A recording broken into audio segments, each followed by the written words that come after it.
Previously, I pointed out to David Wood that Islamic law does not allow sex with prepubescent girls. But he just dismisses this and proceeds with making the claim again. This time he brings up his own interpretation of the Quran, then starts claiming that Islam allows sex with prepubescent girls. Well, let's go through this one more time, David. Let me explain Islamic law in greater detail, with references too. Now, Al-Misri, you may not know who he is, but look him up, David. A classical expert on sacred law tells you sex is not part of a relationship if the female cannot physically endure it. So if she cannot physically handle it, then it's not part of the relationship. And of course, girls who have not reached puberty cannot physically handle sex. So we realize that Al-Misri is telling you that Islam does not allow sex with prepubescent girls because prepubescent girls cannot handle this type of physical relationship. But his book, Al-Misri's book, goes further. We learn from him that if sex causes harm to the female, then it's not part of her duty. Now, let me enlighten David further. Abu Hanifa, he needs no introduction. He is a Hanafi fiqh founder, okay? He likens the marriage to a business contract. Now, contractual law stipulates that both parties must have attained puberty and cannot be coerced into the contract. So what we realize from this is that Islam does not allow sex with prepubescent girls. Have we got time for another authority? I think we have. Hassan al-Basri confirms you can only be intimate with your wife if she has reached puberty. So you can't have sex with her unless she is biologically ready, i.e. she has reached puberty. So it really is a case of a man named David Wood on the internet against the experts, Abu Hanifa, Al-Misri and Al-Basri. Now the question is, who are you going to side with? Well, I'm going to side with the experts and declare that Islam does not allow sex with prepubescent girls. David, I'm going to be thorough so you don't waste my time again and come back with another claim. You go on to Surah 65 verse 4 and then you claim that this allows sex with prepubescent girls by bringing your own interpretation to it.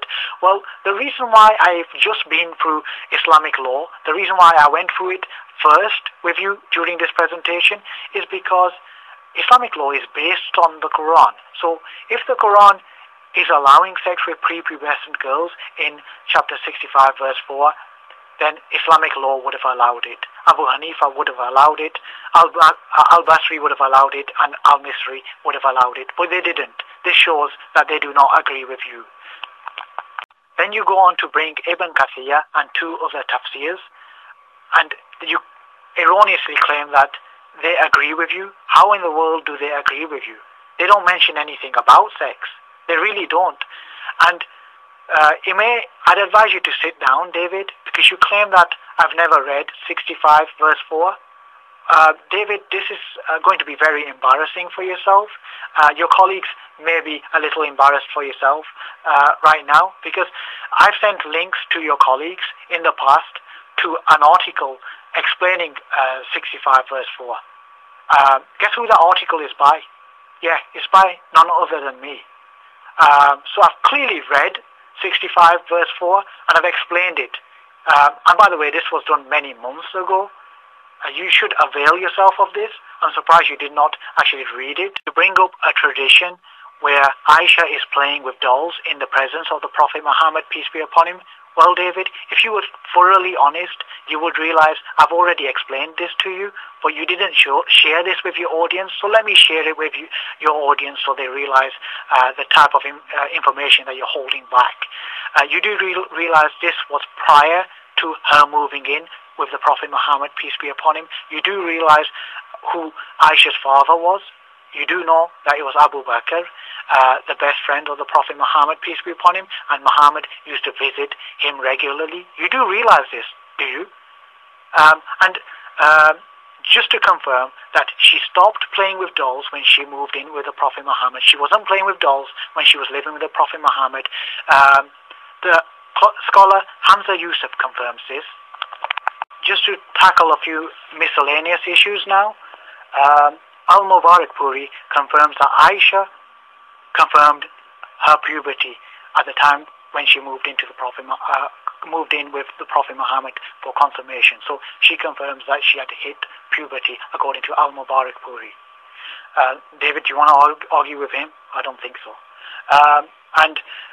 Let me just summarize. But before I do, let me point to Al-Tabari. Al-Tabari points to the fact that a 6-year-old is not ready for consummation. So clearly, Al-Tabari did not believe that sex with prepubescent girls was allowed either. And Al-Tabari is a better authority than our internet friend, David Wood. And if David Wood had availed himself of Ar-Rahiq al-Maktoum, he would have realized even the pre-Islamic Arabs did not want to have sex with prepubescent girls. They did not allow it either. All the authority disagree with David Wood, and I hope this is thorough enough. David, don't come back and waste my time, please. And if you do decide to go to the last refuge of those who make this claim, you may be wondering, what is this last refuge? Can this save my face?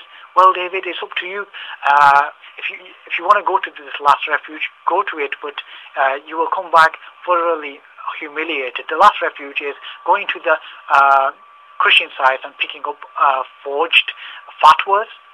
One of these forged fatwas is, but that's a forgery, David, so please don't run to that.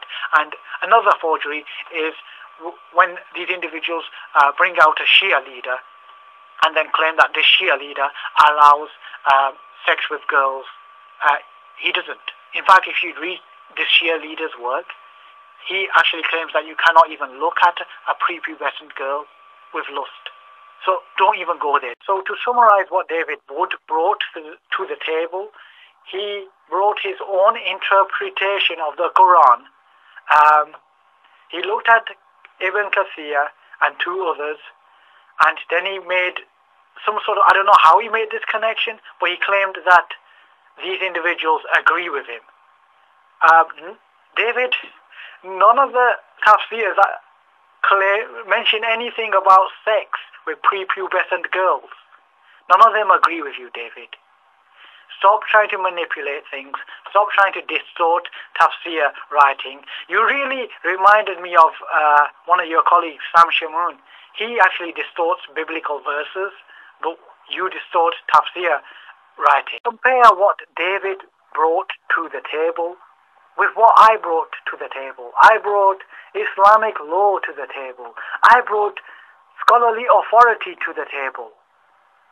David Wood brought David Wood's interpretation. A guy on the internet brings his own interpretation of the Quran and tries to argue with all authority, all experts in the field.